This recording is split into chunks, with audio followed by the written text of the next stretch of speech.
Imagine the CEO of a big company, powerful, open-minded, great visionary.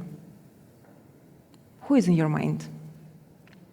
And now imagine that this is a woman. Imagine the runner from Johannesburg, several golden medals, best example of winning spirit, many years of trainership, strive for results. Who is in your mind? And now imagine he has no leg, and he participated in Paralympic Games, winning the medal. Imagine the company that created the product that could contribute to the better life conditions of more than 1 billion of people on the globe. And now imagine that this is a tobacco company. Have you seen or heard probably about the Green Book, the bumpy road trip movie that raises race issues? And this is the movie inspired by a true story about two people. One, African-American pianist, Don Shirley, and another one, white one, racist from the beginning, Tony Lip Vallelonga, who used to be the driver and the bodyguard of Don Shirley. And these two people from totally polar backgrounds with wildly contrasting personalities get thrown together under very unusual circumstances, driving across the South America of early 60s. Further, Tony Vallelonga's son said that this trip changed his father a lot, especially the way how he raised his children, instilling the belief that everyone is equal.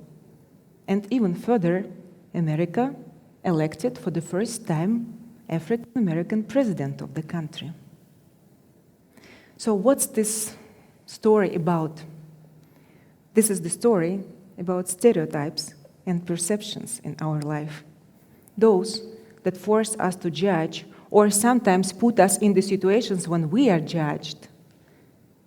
Those that have the great power on us and people around us. Sometimes forcing to live the lives and feel the feelings we are not comfortable with. Stereotypes that form a certain norm or paradigm. In other words, the set of standards, ideas, perspectives, or the ways how we are looking at something. And this is the story about people who decided to change, to challenge the status quo, to stand out from the crowd and go bold, shifting this paradigm, breaking stereotype, thus taking on themselves the whole resistance that the society may have. Actually, there are several triggers of the paradigm shift, and usually the shift is happening when the existing norm is becoming an issue or the environment gives us the opportunity for that. So, as I told, three main triggers: idea, personality, or technology, or even mix of it. Let's take idea example, plastic wars. There's been no any personality behind or any single catalytic moment. Rather, the momentum seems largely self-generated as the result of confluence of different trends and events and growing concern of the population about the plastic in marine environment, especially oceans. Technological paradigm shift example, for instance, Amazon, the biggest retailer without its own retail stores, or Uber taxi service without its own taxi cars. Cryptocurrency, smartphones, Google driverless cars, a lot. Mixed example, for instance, Steve Jobs as personality and technological evolution that injected Apple in our lives. And these, I would say, are successful examples. There are some others, like Nokia, Kodak, Sony, who kind of lost their train, weakened, and became increasingly vulnerable under competitive forces. What we can take out of that? Paradigm shift is not one-shot exercise. It's always a journey. It doesn't matter if it's one trigger or a mix of them. It always requires courage and effort to stand out from the crowd. And we may either succeed or not, but it's from us to decide, either to stay aside or to be a shifter. I joined the company 18 years ago. That time, it was 90% male company, probably due to the sales jobs done. With the time, jobs and roles were changing, but stereotype remained the same. HR, accounting, that were mostly the jobs that were offered and considered for females. But real business, I doubt. I used to work at the HR department at that time, and I noticed a very strange thing. Only male candidates are coming to the final interviews within the recruitment process. And I decided to clarify this with the recruitment agency, thinking that the issue is on agency side. When I called them to clarify, just guess which answer I got. It's your company requirement, they said. Actually, from the people who are seeking for the candidates, to provide only male CVs. Wow, interesting, I thought that time, and using the recruiter's power, I asked the agency to provide balanced number of CVs, both male and female, if the candidate fits the profile and the requirement. Thus, for the first time, we got quite balanced panel for the interviews. And I exactly remember the moment when I decided to change the situation completely. There were 3 of us, me, my boss, and my peer from the sales team. And we were sitting together, discussing the final candidates, 2 of them accidentally male and female, providing to each other the reasons of hiring or non-hiring decision. And the salesperson said, "You know what, she candidate is quite nice and fits the profile, but I think that in 1 year she may get pregnant. And she may go to the maternity leave for 3 years. And then I need to find another candidate, have long-term recruitment process, train the new employee, dedicate my time, so I would prefer to hire male candidate." That was it. That was the moment that changed totally my mind and behavior from that time. I started working very closely with the agencies on the balanced number of CVs. I started helping females within the recruitment process, hiring process, adaptation and development process in our company. In simple words, I became female advocate there, and it worked. From 10%, we grew up to 25% of female ratio. Here in Armenia, now we have very balanced male-female ratio, close to 50-50%, what allows us to build very healthy working environment. Another example of perception I faced when I was offered the position of general manager here in Armenia. It was in Russia 2.5 years ago, and the people who learned that I'm moving to Armenia were saying, "Oh my gosh, how you will be leading business there? It's Caucasus, it's man's world, girl." And though I believe that, quoting one famous song, it's a man's world, but it wouldn't be nothing without a woman or a girl, still, I came here a little bit biased by this stereotype. But now, I can say that every person whom I meet here, starting with my team, with interns who are coming to us, new hires, my business partners with whom I work, and the whole Armenian nation, taking into account the events of the last year, you all are breaking my stereotype about this country and people. Through your positive attitude, intellectual horsepower, entrepreneurial spirit, kindness, level of hospitality, kids upbringing principles, attitude to mothers, ability to support each other wherever you are, ability to stand bold, having big Armenian heart. But the things are not so rosy, as it may seem. And being already here as a general manager of the tobacco company affiliate, I face another perception in my daily business life. Kinda, tobacco business is being ruled by rich, fat guys who are just only earning money and doesn't think about the society at all. So breaking this stereotype, I suppose I'm not so fat and ugly, and I'm not the guy at all. And we, Philip Morris Armenia, being in the list of top 10 taxpayers here in the country, seems not only earn, but give a lot back. But sometimes we as people are being perceived and judged through the prism of the business which we are doing. Sometimes society forgets that we are also humans, part of this society, doing a lot. I am a Generation X representative.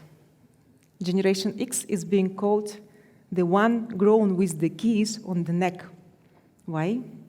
Because we were growing on the streets, having always working parents, having eternal queues for everything. High demand, but nothing to offer. Even I remember for 200 grams of chocolate butter to eat further with bread instead of candies and cookies because there were no candies and cookies. And once I missed the queue, but this is another story. So, graduated from my university at early 2000s, I decided to, no matter what, find a job that could satisfy my material thinking and need that time. The choice was not very big. From one side, half-destroyed post-Soviet enterprises. From another side, just started appearing big transnationals. So the choice was obvious, big transnationals. But how to get there? 300 people per one basic position, 5-6 stages of tests and interviews, 2-3 months recruitment process. So to cut the long story short, as you may see, I joined Philip Morris. I cannot describe how I felt that time. I was very proud and excited about myself. I felt like I got a ticket to my better life. And being already here in the company and growing here, despite of everything, great talented people, salary, safe environment, transparency and ethics, developmental principles, I felt only one concern, the one related to our product. And for many years, I took hesitating and sometimes even defensive position, just trying to concentrate on doing my job right, like at any other business. But several years ago, the situation transformed completely. Technological evolution and the product that company developed within 10 years of research allowed me feel other emotions, pride and excitement even more than at the beginning of my career, when you finally realize that you can address this fundamental problem with the product and you can offer something really better to the society and consumers. And I'm talking now about the smoke-free products. They are not risk-free, but being baked by science, they have the potential to reduce the risk of smoking-related diseases versus continued smoking. Just imagine, in Japan, where smokers for more than 4 years have the access and the information about the alternatives. 6 million smokers quit smoking and switched to smoke-free products. This accounts to 22% of smokers of the country. Here, in Armenia, within 1 year, 5% of smokers quit smoking and switched to alternatives. Can you ever imagine any smoking prevention activities or smoking-related bans that could be so effective in quitting smoking and saying goodbye to combustion, which is the main cause of smoking-related diseases? We, as a company, decided to disrupt ourselves, shifting this paradigm, and our message is pretty simple. If you don't smoke, don't start. If you smoke, quit. If you don't quit, change to alternatives. Doesn't it make sense? Are there any other reasons and signs that the paradigm shift of tobacco business perception is happening? I would say yes, and so fast that I believe in 20 years we as a company should remind the society that we used to sell the cigarettes. Let me give you a couple of examples. 2 years ago, I cannot even imagine that I will be leading the creation of the Research and Development Center here in Armenia, that I will be dealing with system engineers, big data scientists, mathematicians, biologists, that I need to learn and understand such definitions like biomarkers, plasmonic research, ferromagnetic nanoparticles, fast prototyping. I cannot even imagine that the Research and Development Center here in Armenia will be the third one on the PMI global map, equal to those which are in Neuchâtel in Singapore. 3-4 years ago, we could hardly find 20-30 applicants to our internship program, Aspire, and a couple of talented people who would be ready to join us as the company. Last year, we got 280 applications, 15 final candidates, 7 interns, 4 got permanent jobs. This year, we got already more than 300 applications. And the answer on my question, why you decided to join us, sounds like this. Before coming to the interview, I studied a lot about Philip Morris, your new vision, your new product, your science, and I want to be the part of this movement. In other words, young talents who are coming to us now are already now the believers that they can do something better to the society of tomorrow. And not me, but they will be changing the paradigm of the tobacco business perception, but their buy-in, belief, and bold actions already now. So to sum up, paradigm shifts are unavoidable. It's just part of evolution. Just now they're happening faster and faster.